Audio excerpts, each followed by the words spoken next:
시청자 여러분 안녕하십니까? BOE 모닝뉴스 시작합니다. 한국전쟁의 영웅 백선엽 장군이 지난 10일 향년 99살의 일기로 타계했습니다. 미국 백악관은 공산주의 침략을 격대했던 백 장군 덕분에 한국이 번영하는 민주공화국이 되었다며 애도를 표했습니다. 전직 주한미군 사령관들도 백 장군을 정신적 지주라고 부르며 잇따라 추모의 메시지를 전했습니다. 조상진 기자입니다. 미국 백악관 국가안보회의는 12일 공식 트위터 계정을 통해 6.25 한국전쟁의 영웅인 백선엽 장군의 타계에 애도를 표했습니다. 백악관은 1950년대 공산주의 침략자들을 격퇴하기 위해 모든 것을 쏟아부었던 백선엽 장군과 모든 영웅들 덕분에 오늘날 한국이 번영하는 민주공화국이 될 수 있었다면서 우리는 99세를 일기로 타계한 백선엽 장군을 애도하며 그가 남긴 유산에 경의를 표한다고 밝혔습니다. 백악관은 이날 성명과 함께 백 장군의 영문 회고록인 부산에서 판문점까지 한국군 최초 사성 장군의 전시 회고록 표지 사진도 함께 올리며 고인을 추모했습니다.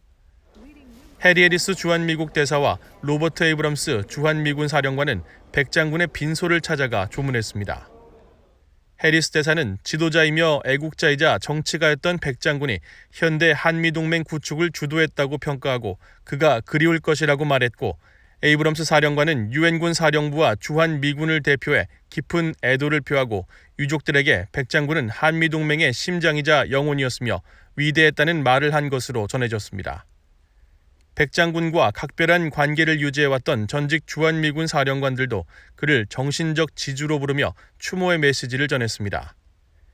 2016년부터 2018년까지 한국에서 근무했던 빈센트 브룩스 전 주한미군 사령관은 백 장군의 타계가 미한 동맹에 큰 손실이라고 말했습니다. And have admired him for now many decades. So this is a deep loss for the alliance and a true part of history that has just passed away. But we wish him to rest in peace with the many warriors that he led in war and those who have preceded him that admired him and served with him along the way. 존 틸러리 전 주한미군 사령관은 백 장군이 미한 안보 세미나 프로그램 창설에 중요한 역할을 했다며 언제든 연합사령부를 지원할 준비가 돼 있었던 군인 중의 군인으로 평가했고, 버웰벨 전 주한미군 사령관은 백 장군이 한국전쟁 당시 북한 인민군과 중공군에 대항해 한국군을 거듭 승리로 이끌었던 것은 미국의 초대 대통령인 조지 워싱턴의 독립전쟁 승리와 비견될 만하다면서 그가 전술과 작전에 능하고 두려움을 모르는 전사였다고 설명했습니다. 제임스 서먼 전 주한미군 사령관도 백 장군의 타계 소식으로 매우 슬프다면서 그는 지난 70년 동안 한미동맹을 강화했고 동맹이 깨지지 않도록 만든 진정한 영웅이자 애국자였다고 말했습니다. 또 백 장군은 한반도의 항구적 평화와 안보에 전념한 매우 헌신적이고 신뢰할 수 있는 지도자로 자유의 가치 그리고 희생이 무엇을 의미하는지 잘 알고 있었다면서 오래 지속될 유산을 남겼다고 강조했습니다. BOA 뉴스 조상진입니다. 미국 국무부가 한국에서 미얀 워킹그룹에 대한 비판이 제기되는 데 대해서 두 나라가 대북 제재와 남북 협력 문제를 긴밀히 협의하고 있다고 밝혔습니다. 남북 협력 범위에 대해선 언급을 삼가면서도 남북러 간 경제 협력을 강조한 러시아엔 제재 이행을 촉구했습니다. 함지아 기자입니다. 미국 국무부는 한국 정치권 일각에서 미한 워킹그룹을 폐지 또는 대폭 수정해야 한다는 의견이 나오는 데 대해 두 나라 간 긴밀한 협의 체제가 원활히 작동하고 있음을 강조했습니다. 국무부 대변인실 관계자는 남북한 모두에서 워킹그룹에 대한 비난이 강해지는 데 대한 BOA의 논평 요청에 미국과 한국은 외교적 노력, 제재 이행과 집행, 남북 협력에 대해 정기적으로 조율한다고 답했습니다. 앞서 한국 더불어민주당의 김태년 원내대표는 지난 8일 한미 워킹그룹은 남북 교류 억제 역할이 아니라 촉진제가 되어야 한다고 했고, 서른 최고위원은 워킹그룹은 한미 간 대북 공조를 위해 출범했지만 남북관계 개선에 도움이 되기보다는 대북 제재 이행에 기울어져 있다는 평가를 받아왔다고 말했습니다. 북한도 지난 6일 대외 선전 매체 조선의 오늘을 통해 한국 정치권과 언론, 시민단체가 한 목소리로 한미 실무그룹을 비판하고 있다고 주장했습니다. 국무부 관계자는 미국은 남북협력을 강력히 지지한다는 스티븐 비건 국무부 부장관 겸 대북특별대표의 최근 발언이 남북협력과 비핵화의 동시 진전이라는 기존 원칙을 보다 유연하게 적용하겠다는 뜻이냐는 질문에 비건 부장관의 언급에 보탤 말이 없다고 선을 그었습니다. 앞서 비건 부장관은 지난 8일 한국에서 기자들에게 미국은 남북협력을 강력히 지지하며 이것이 한반도를 더 안정적인 환경으로 만드는 데 중요한 역할을 한다고 믿는다고 말했습니다. 다만 한국 정부가 북한과의 목표를 진전시켜 나가는 과정에서 한국 정부를 완전히 지지하게 되기를 기대한다며 그런 상황이 되기를 바란다는 미래형을 사용했습니다. 국무부 관계자는 비핵화의 진전이 없는 상황에서 남북 철도 도로 연결 사업이나 금강산 관광이 가능하다는 뜻이냐는 추가 질문에는 답하지 않았습니다. 남북 간 경제 교류와 협력 사업에는 논평을 삼가면서도 남북 러간 비슷한 경제 협력을 촉구한 러시아 외교관의 발언에는 부정적인 입장을 분명히 했습니다. 국무부 관계자는 안드레이 쿨릭 주한 러시아 대사가 최근 한국 연합뉴스와의 인터뷰에서 대북 제재 완화를 거론하며 남북 러간 경제 협력 사업 분야로 철도를 포함한 교통과 물류, 가스, 전력 연결 사업 등을 꼽은 데 대해 제재를 이행하라고 요구했습니다. 중국과 러시아가 모든 유엔 회원국이 만장일치로 채택한 유엔 안보리 결의안에 따른 그들의 의무를 이행할 것을 촉구한다는 설명입니다. 앞서 쿨릭 대사는 대북 제재 완화 시 남북 간 3개국 간 협력 사업이 최우선순위가 돼야 한다며 남북을 연결하는 철도가 깔리고 개성공단, 금강산 관광, 가스관, 전력망 같은 협력 사업을 하게 되면 양측은 긴장이 아니라 매우 건설적으로 생각하기 시작할 것이라고 말했습니다. BOE 뉴스 함자입니다. 최근 동북아 지역에 군사력과 군비 확대 움직임이 커지고 있습니다. 일본은 차세대 스텔스 전투기 F-35 100여 대를 도입할 예정이고 호주도 기존보다 40% 이상 급증한 군비 투자를 표명했습니다. 전문가들은 중국의 군사력 증강을 견제하는 움직임이라면서 중국에 대한 동맹국들의 견제 협력을 주목했습니다. 김동현 기자입니다. 합동참모본부에 해당하는 일본의 방위성 통합 막료 관부는 10일 영공 침범에 대응하는 일본 전투기 긴급 발진 횟수가 지난달 총 59회에 달한다고 발표했습니다.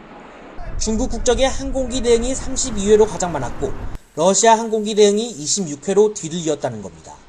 중국은 신종 코로나 바이러스 확산 상황인 지난 5월 국회에 해당하는 전국인민대표대회 정부 업무보고를 통해 올해 국방 예산을 전년 대비 6.6% 인상한 1조 2,680억 500만 위안으로 결정했습니다. 전년 대비 7.5% 증가한 규모로 군사력을 증강시키는 형국입니다. 이런 가운데 미국 국방부 산하 국방안보협력국은 10일 일본에 대한 231억 달러 규모의 F-35 전투기 105대와 관련 장비 판매 계획을 승인했습니다. 호주는 지난 1일 발표한 2020 국방전략 개정판과 군 구조 계획을 공개하면서 기존 방어 중심의 전략에서 억지 역할 중심으로 전환한다고 발표했습니다. 이에 따라 장거리 타격 능력을 향상시키기 위한 무기 구매 확대와 함께 일본, 인도, 인도네시아 등과의 방위 협력을 강화할 것이라고 천명했습니다. 미국은 영내 핵심 동맹국과의 방위 협력 확대를 통해 중국을 견제하고 있습니다. 마크 에스퍼 미국 국방장관은 최근 취임 1주년을 맞아 대중국 견제 정책을 최우선 과제 중 하나로 꼽으며 동맹과의 협력 확대를 추진하겠다고 밝혔습니다. Another priority is to develop a coordinated strategy for our allies and partners, recognizing that these like-minded nations are an unmatched advantage that China and Russia do not have. 브루스 베넬 랜드연구소 선임연구원은 한국의 경우 최근 군 현대화 목표에 따른 국방비 지출이 증가한 것은 사실이라고 지적했습니다. 하지만 다른 영내 국가들과 비교했을 때 중국 위협에 대한 한국의 인식이 반드시 동일선상에 있다고 볼 수 없다고 주장했습니다. Going to have to start to become clear, or they're going to accept the activities of China. So, Korea has a choice. 미국의 군사 전문가들은 그러면서 중국의 군사적 위협이 확산되는 상황에서 기존 미한 동맹 관계 역시 한반도를 넘어서 영내 역할 확대에 초점을 맞춰야 한다고 강조하고 있습니다. VOA 뉴스 김동현입니다. 탄도미사일과 지상 목표물 감시 임무를 맡고 있는 미국 정찰기가 최근 잇따라 일본 오키나와 가데나 미군 기지에 집결하는 것으로 나타났습니다. 13일 민간 항공 추적 사이트 에어크래프트 스팟과 노콜사인에 따르면 미국 공군 RC-135S 코브라볼 정찰기가 미국 본토를 출발해 이날 가데나 기지로 집결했습니다.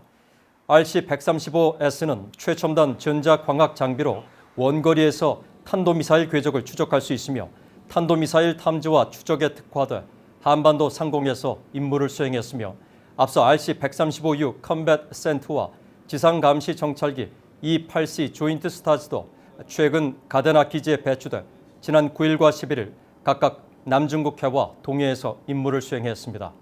한국 군 당국은 이들 정찰기가 정기적으로 동해 인근에 출격해 북한의 미사일 동향 등을 감시하는 것으로 파악하고 있다고 밝혔다고 연합뉴스 등 한국 언론이 전했습니다. 미국 국무부가 한국의 피스크립턴 정찰기 시스템 후속 지원과 개선을 위해 2억 5천만 달러의 판매 계획을 승인했습니다. 국무부 산하 정치군사담당국은 지난 10일 이 같은 대외 군사 판매 승인안을 의회에 전달했으며 이와 관련해 미국산 군사 장비 수출을 담당하는 국방부 산하 국방안보협력국은 성명을 통해 이번 판매 승인은 주요 동맹국의 안보를 향상함으로써 미국의 외교 정책과 국가 안보 목표를 지원할 것이라고 설명했습니다. 이어 피스크립턴 정찰기 지원으로 한국은 현재와 미래의 위협에 대처하는 능력을 향상하게 될 것이라며 미국과의 정보, 감시, 정찰, 상호 운영성도 지속하게 될 것이라고 강조했습니다. 피스크립턴 시스템은 공중에서 지상과 해양 정찰 임무를 수행하며 특정 지역 정찰 영상을 수집하는 미국 로키드 마틴사 개발 전술 정보 정찰 체계로 한국군은 지난 2014년 도입해 운영하고 있습니다. 신종 코로나 바이러스 감염증 사태로 지난 2월에서 4월까지 북한의 물가와 환율이 급등락했으며 하반기에도 변동성이 커질 수 있다는 전망이 제기됐습니다. 한국통일연구원은 12일 발표한 북한의 최근 물가와 환율 관련 보고서에서 북한의 쌀 가격이 전년 같은 기간과 비교해 20% 이상 급등한 것으로 나타나 변동폭이 2017년 대북 제재 당시보다 더 컸다고 밝혔습니다. 아울러 휘발유 가격도 지난해보다 50% 가까이 상승하는 모습을 보였고 원달러 환율은 5% 이상 급등했다가 곧바로 폭락하는 모습을 반복했습니다. 보고서는 이에 대해 코로나 바이러스 확산 우려 속에 국경 봉쇄로 수요가 증가하고 북한 당국이 최근 공채와 무역 허가권을 외화를 받고 판매하거나 수입 품목을 제한하면서 환율 변동성 확대와 물가 상승을 부추겼을 것으로 분석했습니다. 이어 이 같은 물가 환율 급등락이 5, 6월 들어 다소 안정 추세를 보였다면서도 코로나 사태로 상반기 각종 생산 활동이 차질을 빚은 데다 비료 등 농업 중간재 생산 위축으로 식량 생산량 감소가 물가 상승으로 이어질 수 있다고 지적했습니다. 그러면서 올 하반기 북한의 경제 여건도 낙관적이지 않다고 전망했습니다. 이상으로 BOE 모닝뉴스를 마칩니다. 시청해주신 여러분 고맙습니다.